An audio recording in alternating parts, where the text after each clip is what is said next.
Investigators are working to find out what started this deadly fire. You see the flames shooting from the roof of this Altamonte Springs apartment building. A young boy tragically was killed, and more than 24 people now have no place to live tonight. Take a look at the damage left behind. Channel 9's Jeff left Coolidge live at the complex right now, just off of Maitland Avenue. Jeff, such a sad story. Friends and neighbors of this little boy and his family who died just spoke to you. Just an awful story.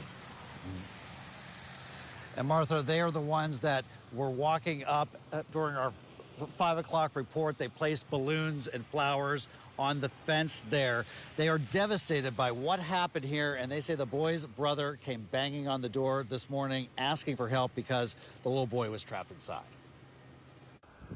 A growing memorial outside the apartment complex for the little boy who died in the fire at this Altamonte Springs apartment complex. Kirby Cabet says he tried to help get the child out after his older brother frantically knocked on their door this morning. At this point, you know, the kid comes to my house to come for help, and I couldn't be the superhero that I would like to be for him. The big question is whether the smoke detectors or fire alarms went off, alerting residents of the danger. Some say they heard nothing. I was in my bed, going to sleep, and I hear people screaming, you know, everybody get out. So I look out the window and I just see flames outside. Eyewitness News obtained the 911 calls from this morning's fire. In two of the calls in the background, you can hear this sound.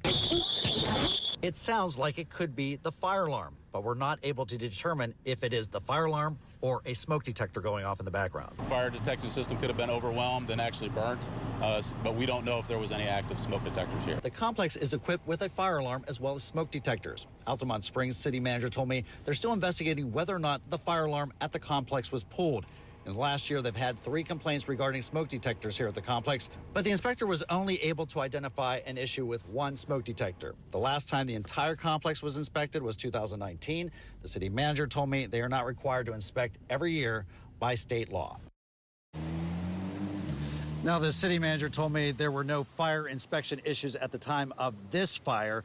There are 95 pages the city sent to us regarding the inspection here at the complex. We're still going through them. My partner and weekend anchor, Rafael Pires, will have more on that, as well as that family and friends that came to put up those balloons and flowers here at the site of the fire tonight on Eyewitness News on WFTV tonight at 10 and 11.